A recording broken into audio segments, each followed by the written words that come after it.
everybody, it's Real Shade again. It's myself, Jamie, there's Mr. Darren over there, and Derry as always up in the top left hand corner. Welcome. It's another week of discussing films and lovely drawings from our resident artist Derry. As you've hopefully heard on some of our social networking platforms on Instagram, Facebook, Twitter, and we're on Twitch at the moment. So all of those platforms, projectlab_IE, because we're lovely Irish people. Search for us, subscribe, like the videos, get involved. We're just starting out. This is our 5th episode. Technically we had 6, but the first one was a private one. 5 episodes. And we're really just trying to build a sense of community, I suppose, around movies that we enjoy. We're not professionals. We're not certified diplomat connoisseurs and everything. We're just normal people discussing what we love about these specific films, and then we have some talent up in the middle of the screen, which Derry will be performing for the rest of the night. So today's topic of movie is The Nightmare Before Christmas. We have Christmas. Is Christmas next week? In 11 days? 10 days, I was informed today. Yeah. It's next week, next Friday. So, hey, perfect time to be discussing a lovely, perfect Nightmare Before Christmas. So, thanks again for joining us. Hop into the chat, comment, and get involved. And we'll be discussing the movie for next week at the end of the podcast. So don't miss out. Stay around. Stick around. So, this week was Darren's choice. And that was Tim Burton's The Nightmare Before Christmas.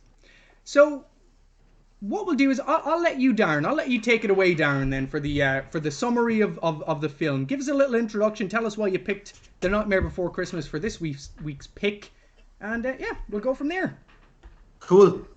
Oh, there's so many reasons, man, why I picked this movie. This movie just makes you feel great. Like fucking, it's all about like just bring back so many good memories for me as a child. Like what's weird is when I watch it as an adult, there's so much stuff in it that should terrify you. Like, and we all know Tim Burton. Yeah, there's so much stuff that I would have never thought. It's done in such a way that it should terrify kids, but it makes them, like, intrigues them so much more. What I said today when I watched it again, because I just wanted to, I was sitting down, and it's such a sharp movie that you can just stay and watch it, like, and you can around the background. Well, you know, very few movies that I've ever seen in my fucking life have created, like, they've all just been worlds, or they've all just been movies. He has created a world. This is like, if you get what I'm saying to you, it's not like just like another animated movie. He has created something so special. This movie is like every character, and I love like every character, even the background characters. Every song to me is fucking, man, I walked out of the cinema when I was younger singing these new songs. Like, what age were you, Darren? I was probably 10, man, when I saw it. 10? Or younger, I'd say. Probably younger. I'm not great at maths. I was about 9 when it came out. Yeah. I was 4. This movie came out in 1993. I'm the youngest and most handsome of the bunch, so. Did you see it in the cinema, Derry? No, I didn't see it till a lot later. I actually saw it when a girl in my class brought it in on video for a little Christmas party we were having. So it was probably the year after. Yeah. So this movie essentially is about people that are missing something in their lives. People, creatures, whatever it might be. And it's essentially like a lot of great, like Spider-Man, love story. It's a love story. But these people don't realize that they're longing for something, but it's told in such a beautifully gothic, animated, just beautiful fucking story, man. Absolutely. And I may add that on the trees that they show, there is a shamrock. Say St. Patrick's Day is like a massive holiday over there. But like, it's so good. It's everything for me as a child that Christmas is about. Like when you see the Christmastown in this movie, it makes you feel that's the perfect, like, idealistic Christmas, like white snow and and then the Halloween town is the best of everything that you knew from a child. Like all it was missing was like if you're from Ireland, is a child running across the road in a black sack. Yeah, why is the black sack man in this Halloween? Like as I said, everything in this movie, from every character, from every little detail, to the songs, to the settings, to the themes, to the second it starts, that iconic din din din din din din. Oh man, like no matter what movies, I guarantee you talk to anybody in this planet and they will not know who Jack Skellington is. I would thoroughly agree with that. And like I mean, like the image, I don't even know if they know. Like some people might know it's a character, but they would know the image. Yeah, you know what I mean? And that's what I like about this film. And we'll delve into all of those topics. I think you're absolutely correct in terms of it's an iconic film. It does a lot of world building.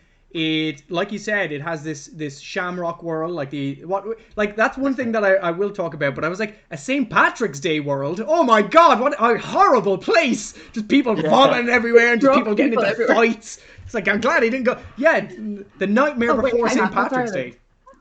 Yeah, they just step in and it's done. Stereotype. Whoops. So I always thought it was like a Halloween movie, but I would have never pegged it. I know it's like, but it's the only movie to me that I've ever heard it being half Halloween, half Christmas movie. Well, this is the debate. I wouldn't necessarily call it a Christmas movie. This is the debate. That it's the best of both worlds. I think it's the best of the Halloween world and it's the best of the Christmas world. So let's have a little bit of a discussion then. We'll go through some of the actors. Like we said before, it was made in 1993, or it came out in 1993, a long time ago. That was 27 years ago. 27 years old this film is. You did not have to. I was 7. I was 7 when I saw this movie then. The way that I think about movies is how they stand up over the course of time. So for example, when I was born, 1989, 30 years ago from that date was 1959. If there was people in the 1980s watching films from 1959, then at the time there was something a little bit wrong there. People didn't watch films that far back, and people in the 80s and 90s watched films of that era. You got your Terminators, your Jurassic Parks, your Nightmare Before Christmases. But nowadays we can look back 27 years and say, or longer, even longer, back to the 80s, back to the 70s, and we can find some of the best movies. So being in the future, we can look back at these ancient films. Like this is probably older than most people, maybe on Twitch, to be honest with you. On Twitch, I would agree. Yeah. So let's go through some of the actors. One of the people on Twitch would be probably their biggest fan. Like all the people that are into social. Exactly. Such a culture around it. Yeah. And like Darren said, it's even Jack Skellington's face. You see that face and you're like, Nightmare Before Christmas. I don't even need to see the film. It's on. Yeah. When we were younger, it was on every emo girl's bag, and they had badges, and they had the. Tim Burton must be making, like, he must be till this day, and especially with, like, the way, like, all, because he's not just like in the film. They brought Kingdom Hearts out, and he's like, he was in that. Yeah. He's on. Like, Tim Burton must be making, and you know what, I applaud Tim Burton for sticking to his guns and getting it made. We'll go into that. There's a big story about the backstory of it, but think about it this way as well. We have, in my opinion, the adult version of this world in Beetlejuice, and again, that's the first episode we didn't air, but that was a Link, the snake, the little plasticine snake, everything. Right. So we'll get to it. So let's start with the actors. One of the big surprises for me is, do you know who did the singing voice for Jack Skellington? Danny Elfman. Yes, I do. Danny Elfman. I did not know that. You didn't watch what we told you to watch, did you? No, I didn't. I purposely did not watch it because I knew the two of you were going to watch it. Singing voice. Danny was in a band before he started and they just, like, Tim knew him, and Tim had there's a lot more to the story, but I'll give you the brief version. Tim had asked him to come on and, like, write some songs, and he was like, I don't write songs for movies. Like, I love that. Danny Elfman. I don't write songs, and it's like. he was in a punk band or something, wasn't it? What? And he's like, I don't know how to score a movie. I've never scored a movie. What are you talking about? Why? And it just turns out he's the greatest score artist of all time. Like. The Simpsons. That's just, there you go. The Simpsons. But it's weird because when, like, your man Chris, what's his name? Sarandon. Sarandon. That's Chris's voice. They actually match up so well. Danny Elfman's singing voice and Chris Sarandon, great. But like, I always said that Danny Elfman's, well, as I got older, his singing in it is not even so much singing; it's a performance, as way most singers have. Let's get into the movie, because I think there's a lot of things to talk about in my opinion about the movie and the way they actually do this movie. So let's have a chat about it. Like we said, Danny Elfman voices the singing voice of Jack Skellington. He also does Barrel, one of the little kids there. He also does the clown with the tearaway face. That my favorite character. Yeah, I like that. He has one line: "I am the clown with the tearaway face." And that'll just stick in my head always. And then we have Chris Sarandon as Jack Skellington. We have Kathleen O'Hara, good Irish name there, as Sally and Shock. We have William Hickey as the evil scientist. They call him on IMDb. They have him just named evil scientist, but he does have a name, Doctor something or other. I can't remember it. Doctor. That's it. What is it? Dr. Finkelstein. Finkelstein. Yeah. Finkelstein. But the best character in the whole, to me, my favorite character in the whole, I could never say this when I was younger, but the best character to me in the whole movie, a lot of people agree with me, is Oogie Boogie. Oogie Boogie's great. And who Ken Page is just a beautiful man. Ken Page, and that is a fantastic part. The music in it is fantastic, and the genre of music that goes throughout this entire film is brilliant. So it's Motown to fuck. Motown. Well, it's kind of, it's like, it's old school, and I'll leave it at that for the moment. It's actually more music and more musical than it is anything else. It's more musical than it is a kids' film. I think it's more musical than it is a feature-length film. So we'll dive into it. Like I said, in 1993, we have the opening, and the opening is fantastic. Darren, you were talking about the music there in terms of dun dun dun dun dun dun dun dun dun dun dun dun dun. Great. No matter where you are, that music just like sitting down, and I'm after watching this movie like 4 times this week, but just the simple like as you said, it bum bum bum, and like even when the movies happen, I don't know if you realize, but that music is playing in the background in certain parts of the movie, and it just fucking everything in this movie added to it, man. Like, the whole I'm just gonna gush about this movie all fucking night, because it brings me right back to when I was a child. I'm like, I sat down and watched this movie, man, when it was on video. I got it from my video shop, and I would get my mother to go and rent it out, so much that she bought it for me.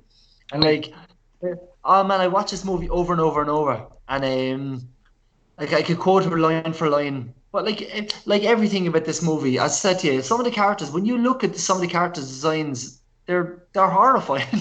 Well, yeah, like even at the start of this movie. So when it opens up with this Tim Burton's The Nightmare Before Christmas, it's one of those cool movies where it has that Tim Burton's, or like John Carpenter's or whatever. Again, there's nothing else but like you hear that bum, bum, bum, and all of a sudden, then before you hear that, all you see, there's nothing fucking else. All you see is, like you said, Tim Burton's The Nightmare Before Christmas. And then we're straight into these woods. We're straight into the actual... Straight into the woods. No credit rolls. No messing. What I will say, because they started with that opening musical scene, the opening song, they could have put credit rolls there and let the story progress. Guess what's another movie that did this? Beetlejuice. Yeah. At the very start, the music started, they had a credit roll, but that's more of an adult film. This is a kid's film. Kids don't want to see a credit roll at the start. They can't even read, probably, half the time. But in the original part that they had, what they actually... you know what they didn't have any of that song. This is Halloween. It was later on in I think they were writing it at the moment. But when they showed that to test audience, I think they showed it to people in Disney. It went straight to the part where Jack comes around the corner. I was reading, and he flicks the coin in German. You know, nice work, phone daddy. And you know, the guy he with walks the up. chin. Yeah. He hasn't been home all night. That's a guy. But you know, it goes straight to the song where Sally and him, not Sally and himself. You know, he's up on the and I Jack the Pumpkin. That big song. Yeah. Oh, someone there. That song. Yeah. But that was the start of the movie, and then he goes in and he finds Christmastown. But they said this start.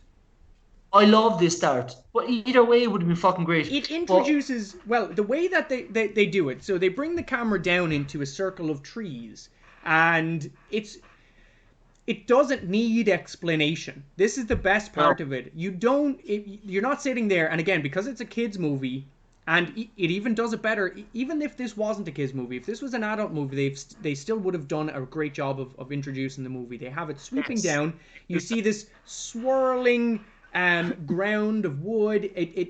Remember that film, The Cabinet of Dr. Caligari? Tim Burton has taken all of his influence from that shadow play and the way that scenes are drawn, even down to the people. He's made the people match the terrain rather than the other way around. So all of this kind of distorted forest, it looks very I'd probably say like very esoteric. It looks planned, and it looks like there's something happening. And then we just circle around to a number of doors. Again, bam, straight into the explanation that this is Easter Town, and this is, Halloween Town, and this is, even just by the images of the holiday, we know straight away that, okay, well, these are trees and they have a door handle on it. They lead to these places that are obviously involved in these holidays. What a weird concept as well, right? But we don't even need the exposition for it. Imagine a narrator coming in and saying, there once was a place in the woods where, and you're just like, no, don't need it. This is done so well. That's what Tim Burton is so good at doing. What you just said, Jim, what you keep referring to, he's so fucking good at world building. Like, there will never be, you can get close to this, but there will never ever be another Nightmare Before Christmas. No matter what they do, there will never be a movie like this. And the only movie to me got close to this, because when I was a child, I was like, I wanted to see what was behind those doors, each of those doors. The only kind of movie that ever got kind of close to that, because I'm a fucking freak, was Coraline. Which I haven't watched it. Never watched it. Oh my god. It's after the year 2000. I'm fine. I have my Nightmare Before Christmas, but yeah. No, Jamie, I promise you, Coraline. We won't go into that now. But like, I wanted to see, man, what was behind those doors, and like, it always bothered me that we never got to see. Like, it's like the movies now that are made, like Dumb and Dumber 2. Like, you want more, but you shouldn't have got more. And this movie is perfect. Thank you. Right, that is exactly it. As a child, I wanted Jack to go into the other doors. I want to see what the other doors are like, and it was a mystery. And they reference what's behind one of the other doors once. And that's later on in the film, but never do they explain anything. And as a kid, you're basically shouting at the screen to go in these other doors, but the story just carries you along with it, and it just gives you enough for you to be taken along with the story. It gives you a little bit of mystery, and then it just takes you along. So this movie was just made with just love and a fucking a vision for this movie, man. Like, you can tell that he thought every second of every scene of this movie out, every character. Here's the thing about this movie, because it wasn't directed by Tim Burton. No. Though he was the writer of it. It was Henry Selick. Coraline's writer. Oh, really? Did they do like a back thing? So Henry Selick wrote it. I promise you will thank me for watching Coraline. I'll watch it. I wouldn't say you enjoy it. Derry agrees. I wouldn't say it's the only thing that I would even compare to, like the Nightmare Before Christmas. If they did an adult version, it would be severely fucked up. Well, see, That's all I'll say. here's the thing. Tim Burton. I lost all respect for Tim Burton when he started going after Alice in Wonderland, and that was me for that. Did he also do Willy Wonka and the Chocolate Factory? Yeah. Yeah. See, this is where Tim Burton is a big letdown. You know, he had so. Disney. Yeah, well, he shouldn't have gone with Disney. This is Disney. This is a Disney film, and this shouldn't. This is actually a Disney film of its own kind. Well, Tim did he did Alice in Wonderland, but this Alice in Wonderland was closer to the book, and so his Willy Wonka. Now, don't get me wrong, I hated both movies, but my problem with him is nothing against Johnny Depp, but they need to get out of each other's fucking arses.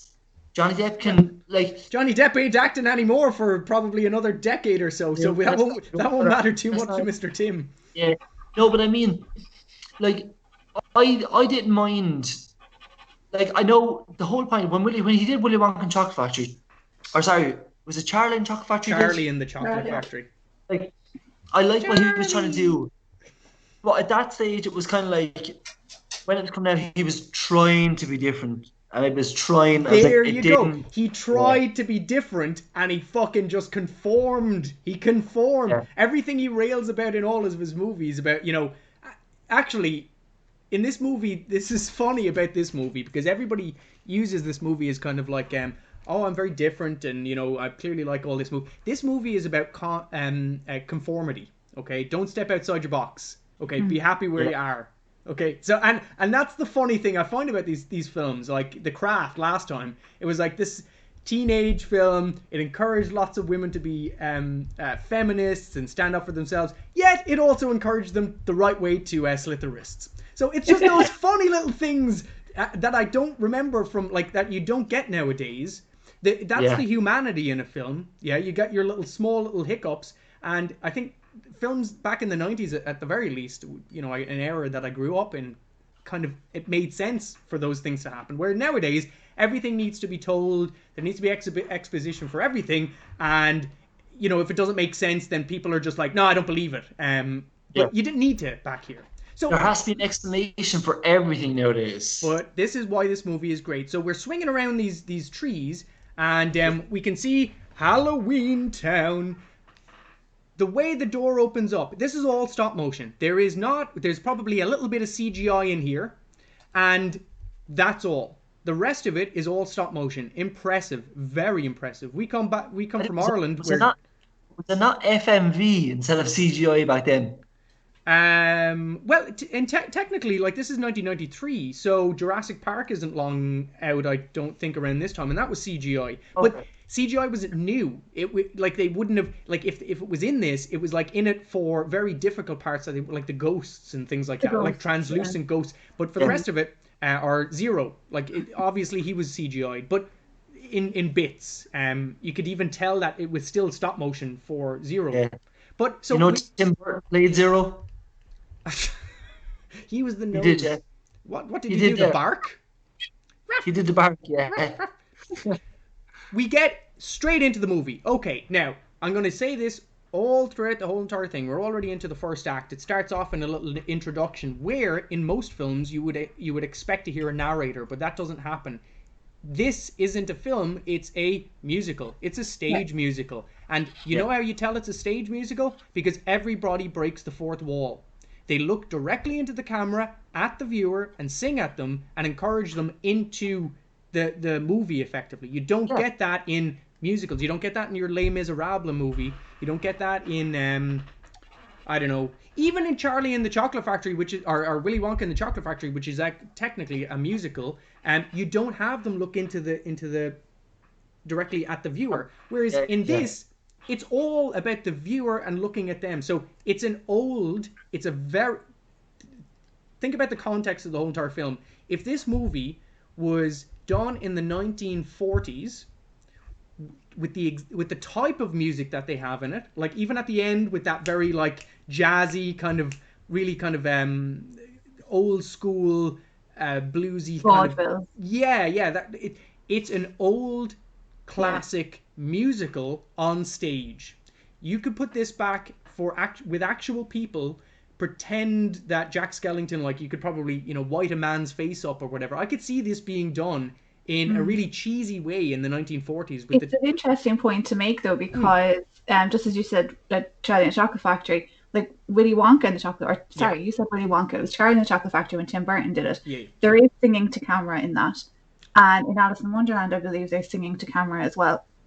It turned me off with the dancing at the end, the Jabberwocky or whatever it is. I think that was. But you know why that doesn't work? Because the whole entire worlds were filled with nothing but CGI. You could tell 100% that those people aren't standing in that location. So you know what? You're not brought into the film. I was repulsed. I was pushed away. In this, everybody's made a plaster scene, and it's fun, and things are whooshing past your face. To me, it seems like a big musical.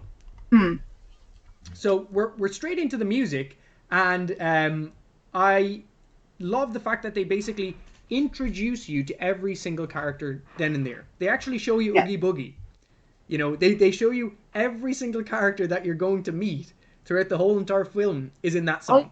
Pretty much. She was a banshee. I thought Sally was. I didn't know. I knew she was Ragdoll, but I thought she was actually a banshee because they don't know what banshees are over in America. They don't know what that is. Yeah, but yeah. But the whole thing about a banshee is if you lose her, if you find a comb in the ground, as I was always taught as a child and terrified by my father, do not pick it up, because if you pick it up, banshee's comb, you bring it home, they'll come to your window, and that's an old fucking tale. Yeah. And I was always and forever, I was always finding combs on the ground, and trying to entice you, pick it up, Darren. So when I saw it, I was so scared I would never even buy a fucking comb in the shop. You had all the untussling everything. Really knotted hair for a long time. But yeah, I always thought she was banshee, and especially when you see her and the wind is blowing and she's brushing her hair, and then it two or three lyrics later on the subtitles I was reading, it talks about banshee. I am the howl of the night.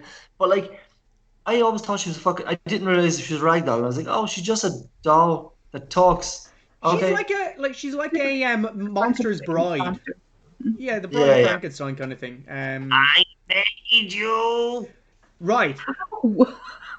Sorry. Yeah, I made you, my pretty. So this is a very adult-themed movie. And again, watching this as a child, you would think that in those scenes with the doctor, it's one way, but as an adult, it's a very different way. So. The animated ghosts, the stop animation, it is done tremendously. They have bats flying, into the distance, guillotines. All of the characters are all very different. You can actually pick out, there's the tropes in there. You got your undead clowns, you got your vampires, you got your... you don't actually have a Frankenstein monster, technically. I would think Sally would count for Sally's, that, though. Yeah, okay, well, fair enough. You got your Skellington. There's so many weird fucking creatures. Your man under the bed with the fucking spider in his hair, and the snakes in his fingers and stuff. Yeah. But even the child with his the big, I call him Pugsley because he has that striped shirt. Mm-hmm. But he has his mouth sewn shut and his eyes. That's fucking horrifying shit. It is terrifying, and there's a lot of parts in this where. You said it very calmly, Jimmy. It is terrifying. Oh, I would wholeheartedly agree. I'm terrified to death. The characters are menacing looking, and all of them together, introduced in that manner, with an upbeat, catchy song that makes you want to jingle and chime along, I think breaks instantly the fear. If you had all of these characters come on screen one at a time, coming out from the dark, and to kids, you would have never seen it again. But that's the thing. That would have been a very different film, a stop motion horror film introduction, basically, and they could have so easily done it, explaining Halloween Town as a horror filled town, and then maybe weaved in straight into the fun. And don't worry, it's Halloween Town, but there's no. Fear to be had. It's all about the day and the event of it. I've watched this with the kids obviously a couple of times, and what I noticed was we watched it the other day, and there was nothing like that. There was no kind of fear. There's no sort of oh, this is creepy. We watched Home Alone last night, and my daughter was like, "Oh, this is going to be creepy," and I said, "Why?"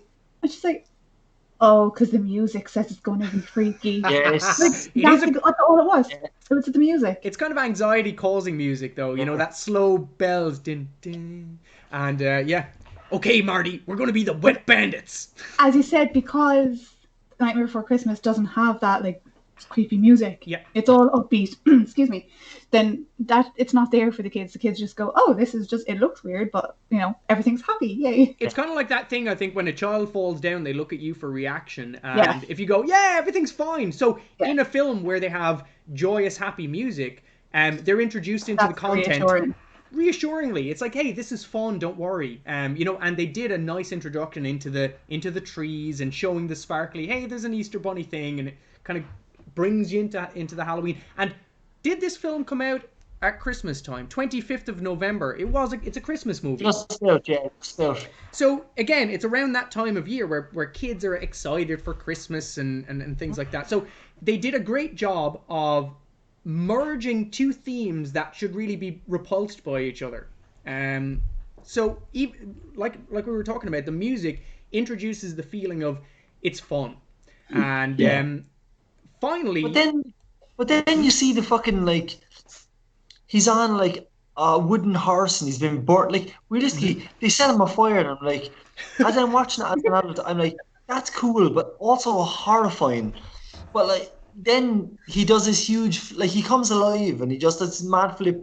But I'm thinking all the while as an adult, this is all stop motion. So when he dives into the pool, I'm like, that's the flips was awesome, 10 out of 10. And then he comes up like rises from the water. I'm like, you know what? I stopped and I was like, that's clap, well done, lads. The effort that goes into it. This is a West End production, though. I went to see Wicked. West End production. I wouldn't be surprised if they did something like that when, you know, things return to normal again. But this could be, again, the way that it's presented, the Jack standing, he's actually a very artistic. He's a thespian. If you think about it, the whole entire. He does the whole Shakespearean thing, sure. Yeah.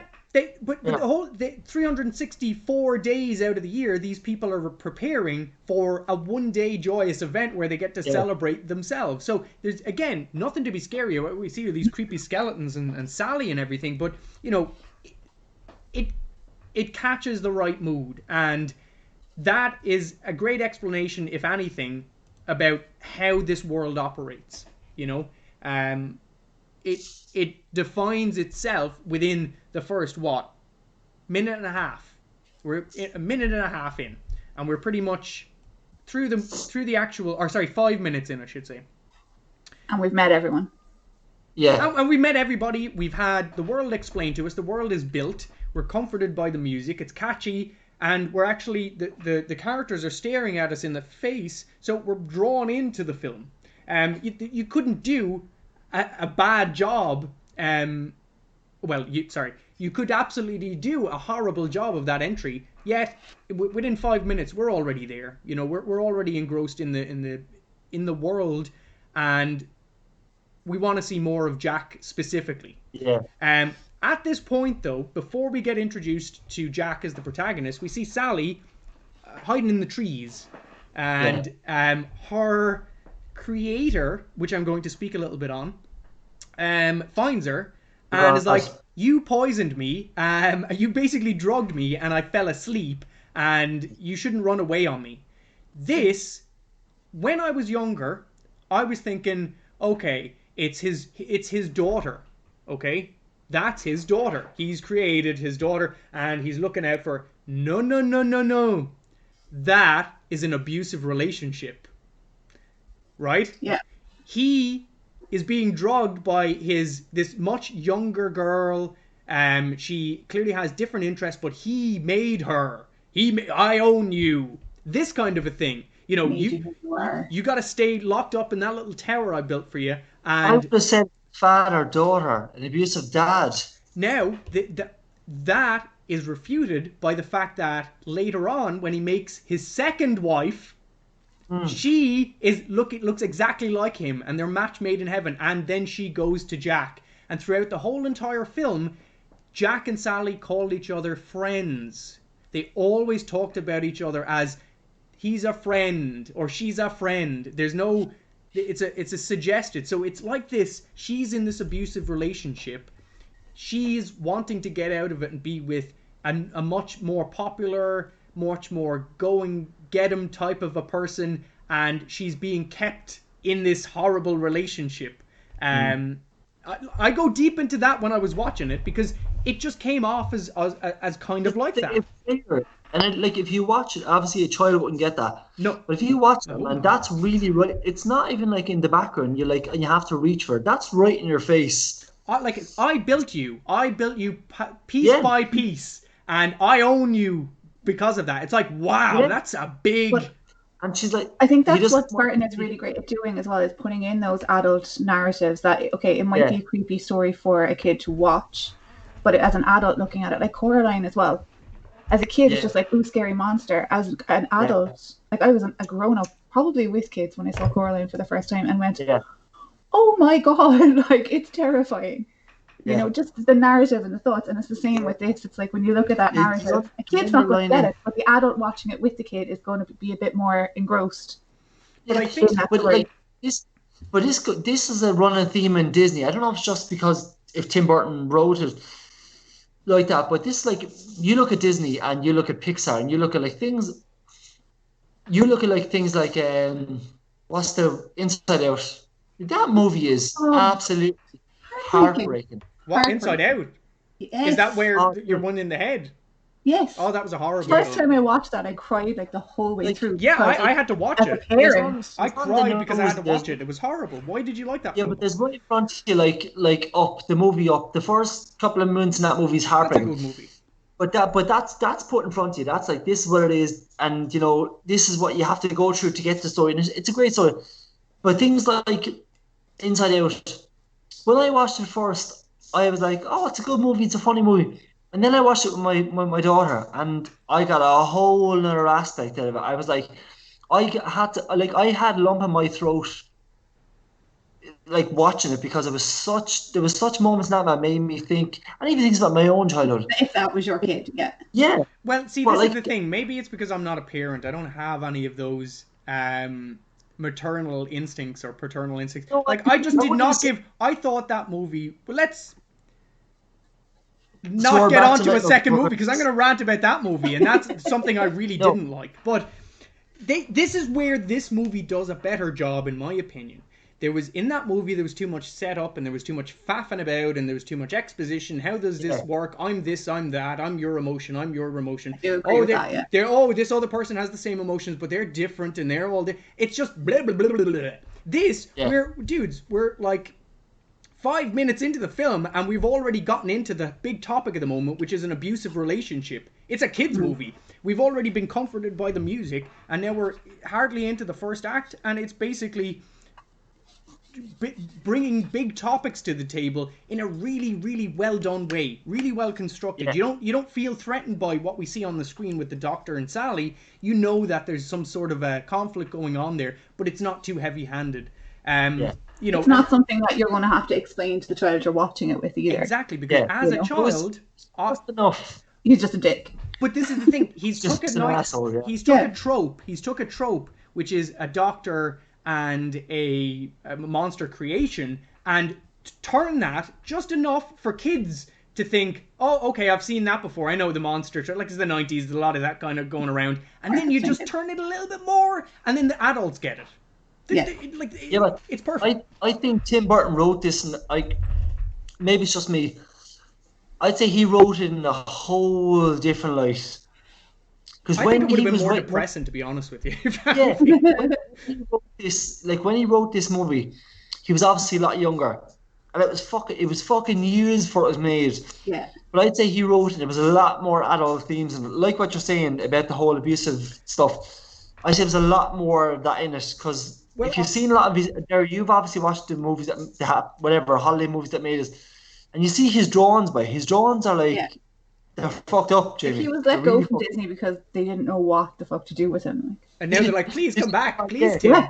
Oh yeah. Well, this is the thing. They didn't know what to do with him. This is the world of Beetlejuice. This is the world of Nightmare Before Christmas. This is the world of Tim Burton's imagination. Right.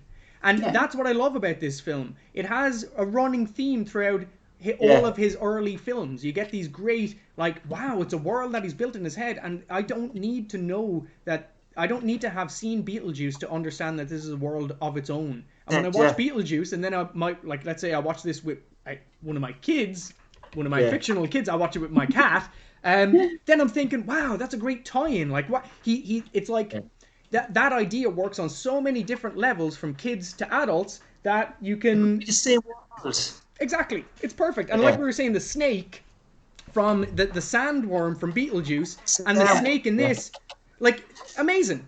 They're the same thing. They look exactly the same, and two different contexts, they work. So we're getting more into the film then. We have an understanding that Halloween is a big deal, effectively. They celebrate Halloween at this point every single year. Now, so, you know, at this point, this is where I would be questioning, but why? But the movie's too quick for that. See, that's the thing. The movie's an hour and 15 minutes long. I can't ask those questions. I'm already literally on to the next bit. It's not the Crow. I'm dragged in, man. I'm dragged in. Well, that's it. Like, it's not. No, I'm dragged in. I've been drug in. I've been drugging in. Well, some of the dialogue, man. When, like, the swamp girl, she's like, you made wounds ooze and flesh crawl, Jack, and like some of the dialogue, man, is so, like, that Stage. wouldn't have worked for, like, even a little later on when they're trying to find Jack. But like some of the dialogue was written, and it was perfect for each character that was there. But it was a stage play, Darren. So we've worked in stage. We know stage. You get your protagonist in the middle of the stage. You get your extras or your side actors coming in stage right, going out stage left, saying a thing, someone in the background, this and that. But your protagonist is the big man. And this is a stage play. Jamie. This is a stage. The whole world's a stage, Darren. But this is a stage musical. The more and more you see this, you'd see this, the way that it's framed, the cameras. We get the shot of the musicians, and they're playing nice little music, and it just works. All together. Mm-hmm. Well, from the first time he says, like, he doesn't do anything. He just gives the, like, from his first words, your man says, he throws this coin in your man's thing, and he says, nice work, Bundy. And your man says, from his first bit of dialogue, Jack's dialogue, said, yeah, it was same as the year before and the year before that. You can already tell that he's fed up with it. So this is the cool part about it. Well, I have a problem with the character of Jack a little bit, okay? And it's a little bit more. Hanging up. Goodbye. I have a problem with the character of Jack a little bit, and it'll become more clear in the movie once we get to the end. But at this point, it's like he's a celebrity that his whole entire thing is about the celebration. It's about the act, and it's not about the gratitude that he gets from other people. It's not like he's looking at it. He's humbled. He's like, Jamie. Sorry, I'm trying to get my cat in. Come in, mouse. Come in. Thank you. You don't need to wait for me, guys. So the Are you saying that he's, like, ungrateful for what he's been given, or is he just... No, he's singularly obsessed with something that is overall good. He's looking for a reason to be in existence. I can't say alive because he's a skeleton, but he's looking for a reason for all of it. But he doesn't get that at the end, right? Yeah. Is it not that old saying of, you don't know what you have, some people don't know how good they have it? Grass is always greener. Grass is always greener on the other side, basically. Exactly. So he's clearly performed this every single year since, like, I don't know how serious to take the words of the songs, because he's talking about, like, I've done this, and I've gone back this far, and everybody's scared of me, and all of this kind of stuff. You can make similarities between him and the Grim Reaper. We can say, this character, this icon of the skeleton is in, Mexican lore. He's worldwide, this skeleton creature. So let's say these are infinite creatures, okay? Just for the simplicity of it and my own mind. Because then I'll be asking, well, what happened before the Irish invented Halloween? What did they do then? Everybody, we did it. Turnips. We invented the Care Bears too, so suck at everyone else. We apologize for the Care Bears. Care Bears were awesome. So what I'm saying is that you don't, like I said, if I'm trying to look for a little bit more of a deeper meaning of the chronological history of Halloween in this film, I'm not going to get it. But we're already on to parts where I'm already questioning other things, like the character, which is a little bit more important, I think. I'm asking, why is the character like that? Why do they feel like they need something more? I think that's pretty much it. Like they're looking for this extra something in life, but that's I think where I'm kind of that's where I get lost a little bit. That's where I need to kind of I don't think he was looking like the character itself. What I got from it was that he was missing something, but what he went searching for was the wrong thing when it was there all along. Right, okay. Let's develop that idea as we go along, because I think I need convincing, and maybe you two guys will be able to do that, because I'm a little hazy on my understanding of Jack Skellington. So let's go ahead and see what's happening. So we see that if you fucking enjoy, if you understood existence, whatever the fuck it's called, you need to understand this movie. Love that. I know. See, this is human emotion, and Jamie's a bit more robotic. So. Don't understand. does not compute, man. Here. This is okay. Keep going. Go on. Go on.